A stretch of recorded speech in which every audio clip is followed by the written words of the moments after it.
On est à plus de 200, enfin aujourd'hui, fin décembre, sur IBM France. Je rappelle que oui, bon, on est présent sur toute la France. Que ces 200 experts, le mot était expert, certains ont traduit, c'est des chercheurs et ils sont à Saclay. Ils sont chez les clients. Je rappelle que nous, il y a une partie recherche et développement, mais il y a beaucoup d'applications. Et donc ces 200 experts, ils sont chez nos clients. Ils sont par exemple à Strasbourg. Et on en a entre 50 et 100 qui travaillent notamment avec le Crédit Mutuel pour transformer toute la banque. Ils sont chez Orange Bank, ils sont chez Generali, ils sont chez tous les clients chez qui on développe. Et une partie sera colocalisée ici, mais d'autres sont à Bois-Colombes, à notre siège. Donc voilà, donc il n'y a pas volonté de concentrer toutes les forces d'intelligence artificielle à Saclay, ça serait une erreur de lecture. Vous parlez de co-innovation et d'écosystème. Sur ce site-là, avec qui vous allez travailler, que ce soit des acteurs privés ou publics, vous avez cité BRD, est-ce qu'il y en a d'autres que vous avez déjà cités? Non, on ne peut pas encore citer d'autres. On ne peut pas encore citer d'autres. Par contre, ce qu'on est en train d'établir pour l'instant, c'est beaucoup de liens avec la recherche et avec les universités. Donc, on est en train de faire quelques projets avec des regroupements entre des startups, des acteurs du numérique et l'université pour essayer justement de travailler sur des sujets tels que l'autorisation avec l'intelligence artificielle ou le changement des processus. Donc on a quelques projets aujourd'hui. Ce qui est important pour moi dans un premier temps à Saclay, c'est de bâtir ces liens avec la recherche et avec les universités. Voilà. Donc ça c'est la première brique. Et la deuxième, c'était d'avoir des missions internationales qui se déroulent en France, et c'est le cas aujourd'hui, avec ce qu'on a annoncé aujourd'hui. Et la troisième, c'est effectivement de travailler avec des clients sur des cas d'usage. Dernier en temps, on travaille sur d'autres sujets. Enfin, quand vous regardez quels sont les acteurs qui sont pilotés par Saclay. Oui. On prend une dernière question. Oui. Parce qu'après, il faut que la navette reparte et après, il y a la télé. Donc, quel est le montant financier que vous avez consenti pour les développements d'IA pour IBM en France? Non, je parle rarement d'argent. Enfin, vous vous rendez compte que vous savez qu'il y a ce bâtiment, si on construit c'est plusieurs dizaines de millions d'euros, mais ce n'est pas le débat. Le débat pour nous, c'est un développement durable. En fait, c'est un investissement qui est cohérent par rapport aux besoins qu'on trouve sur la place. Voilà. Et c'est une façon de travailler différente. Donc on n'exprime pas en millions de dollars qu'on investit, même si ça se chiffre.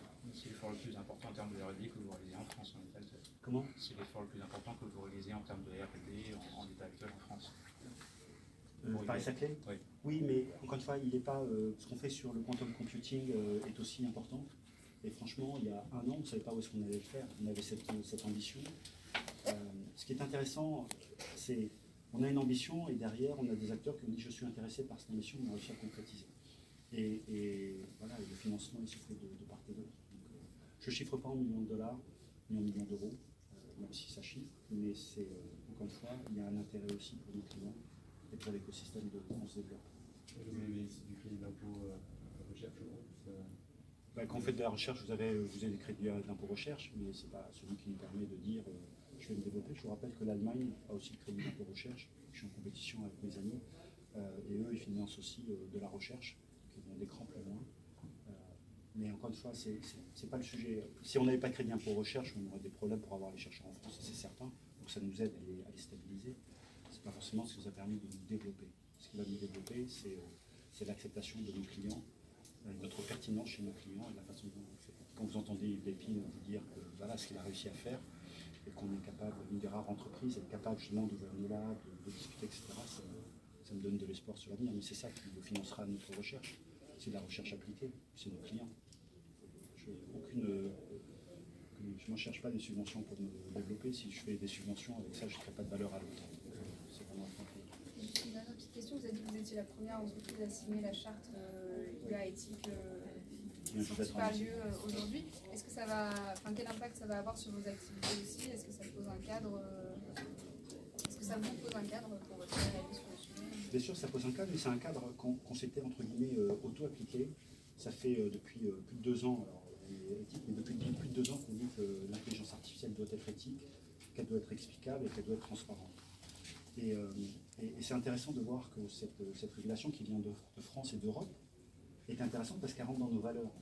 Et donc vous voyez qu'il y a un écho. Nous sommes, je pense, une des entreprises, justement, on est adhérents, mais on y avait adhéré avant, et on a collaboré d'ailleurs avec différents gouvernements et l'Union européenne sur ces principes. On pense que c'est important et on a besoin aussi de travailler avec les pouvoirs publics pour définir des cadres.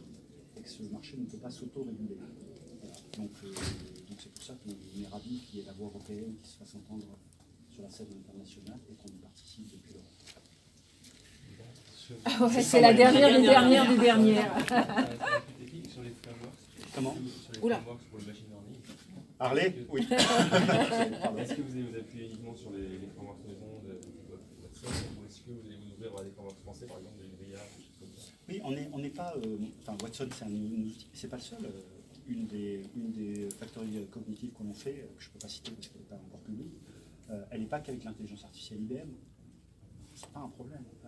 Un des outils qu'on a mis à la disposition qui s'appelle OpenScale, AI OpenScale, c'est un outil open source qui permet de détecter les biais dans les intelligences artificielles, soit par le jeu de données, soit par... Et on ne travaille pas qu'avec Watson, on travaille aussi avec les autres de nos confrères.